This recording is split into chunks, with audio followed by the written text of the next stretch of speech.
Welcome back to Good Cop, Bad Cop, the Australian Institute's special series on the good, or if we're being honest, the bad in terms of Australia when it comes to engaging in the UN climate space. I'm Richie, the Climate and Energy Program Director at the Australian Institute.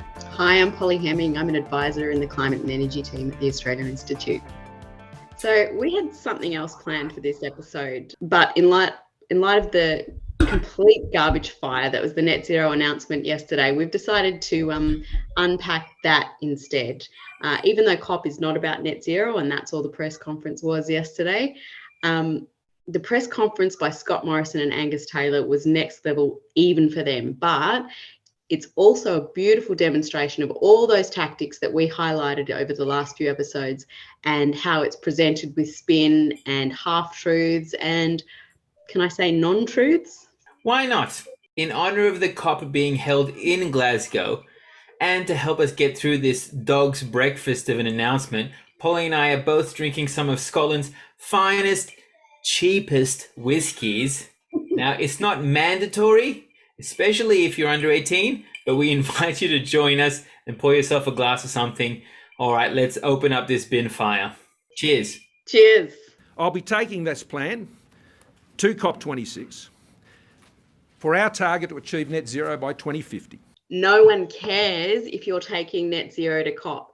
The Paris Agreement works on a 5-year cycle of increasingly ambitious climate action. COP26 is about a 5-year review of 2030 targets. This is why other countries have been announcing stronger 2030 targets all through this year. No one at COP is going to care about your piss poor net zero plan, Morrison. That is not the point of COP.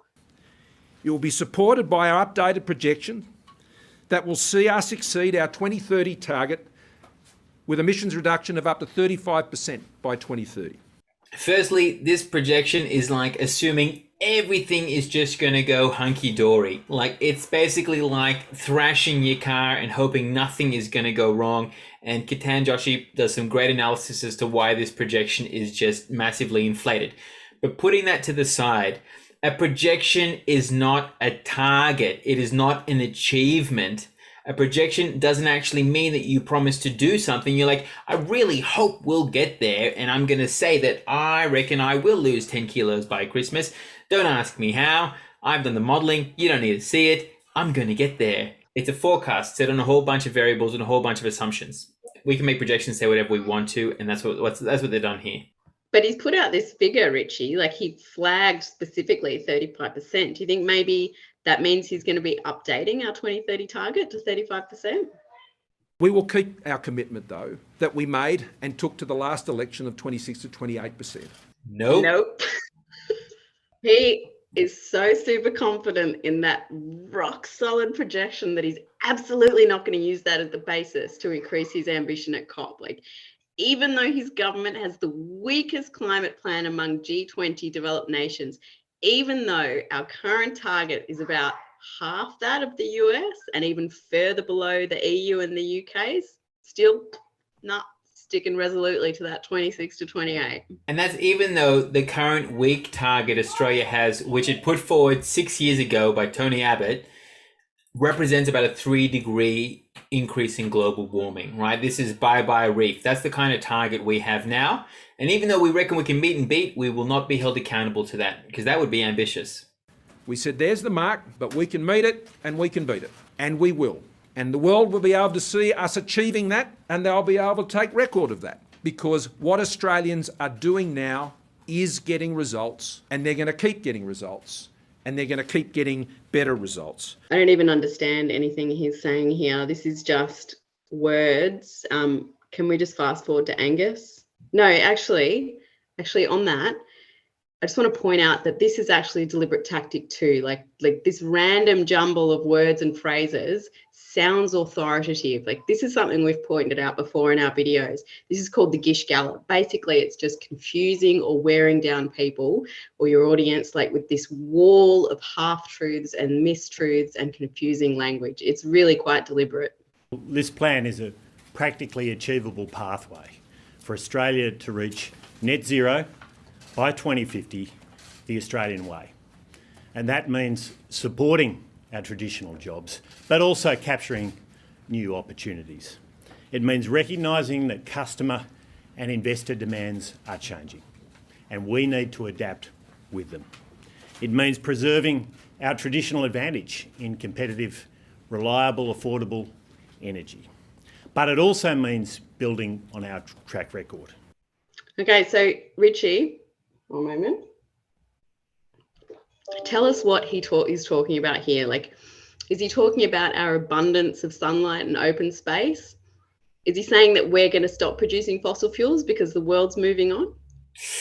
I don't think so, Polly. I think he's being quite specific here, and he's kind of dog whistling to the coal and gas industry. Those are the traditional jobs, and that's our traditional advantage, is that we can dig up all these fossil fuels and ship them out and turn a dollar. Not we, the Australian people, just the multinational gas companies that don't pay any tax.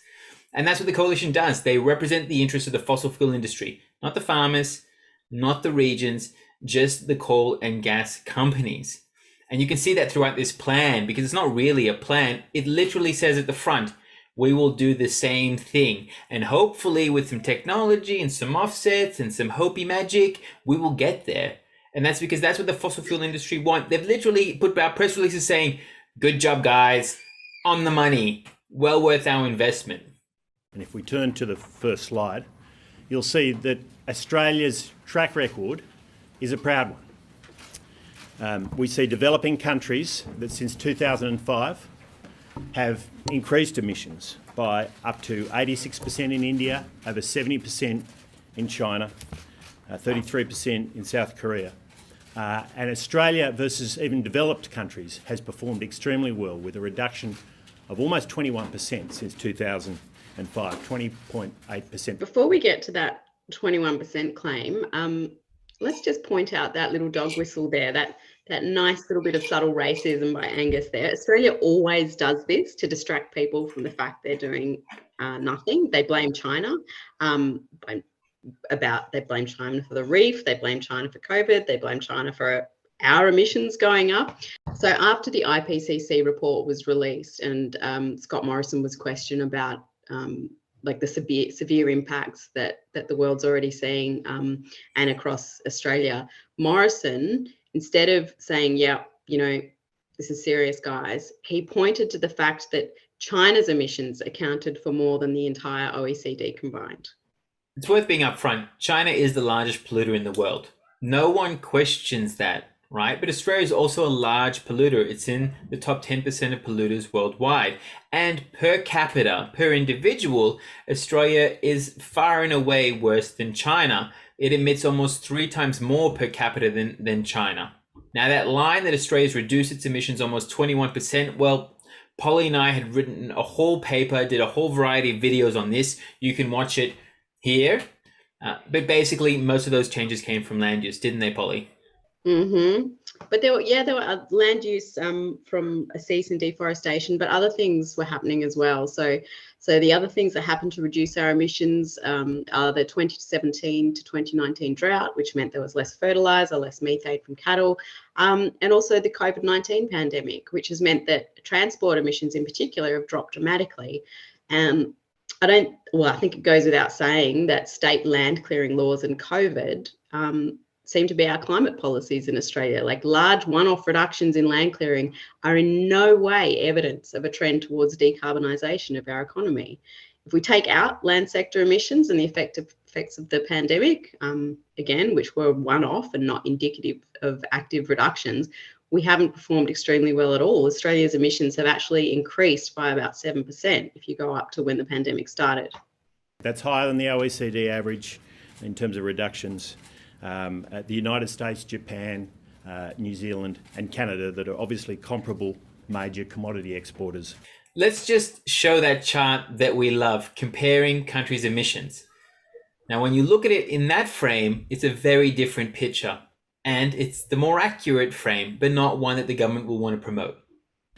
That reduction of 20.8%, of course, is substantially larger if you exclude that extraordinary export performance which all Australians can be very proud of. Part of that is the rapid growth of the LNG sector, where Australia has been a world leader. Okay, so this is where things get really crazy. This is egregious, Your Honour. Earlier this year, Morrison and Taylor just started testing this idea out and started using it in press conferences.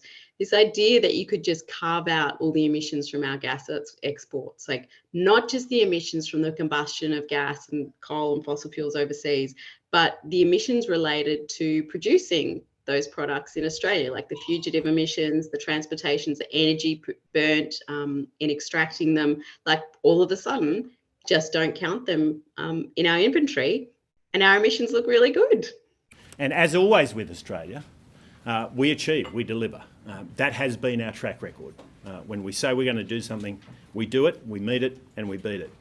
Now, if we look forward to our plan to 2050, if we go to the next slide, the vision here is to take practical action to achieve net zero by 2050. And that plan is built on our existing policies. It's a plan that will not put industries, regions or jobs at risk. Yeah, sure. It's a strong record of achievement if you're talking about finding loopholes and cheating all the way back to 1990 in the Kyoto negotiations. Like, then you're winning gold.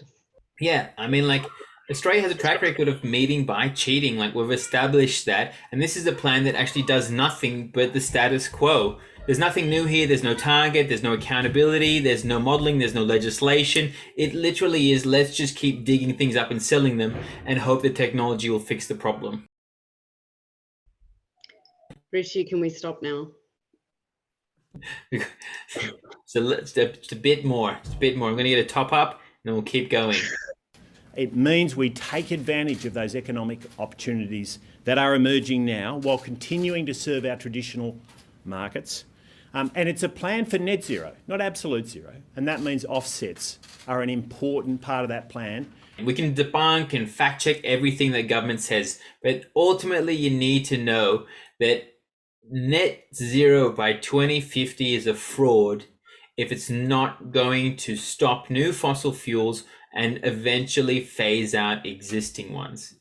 And that's why this plan ultimately fails. The other thing as well is the difference between net zero and absolute zero. Like, why aren't we talking about absolute zero? Why don't we talk about, let's just get down to zero emissions? Wouldn't that be great? Because net zero is already allowing companies to buy those get out of jail free cards by purchasing offsets.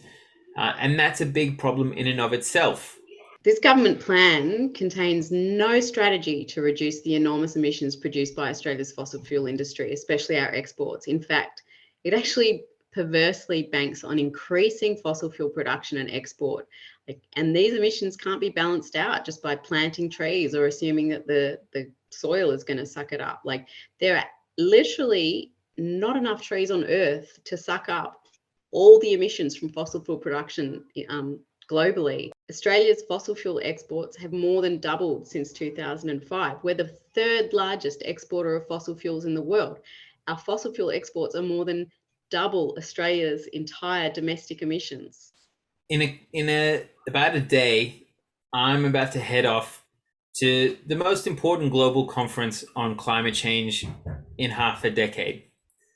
And the Australian government and the Prime Minister are doing the same thing, getting on their jet and going off to Glasgow as well.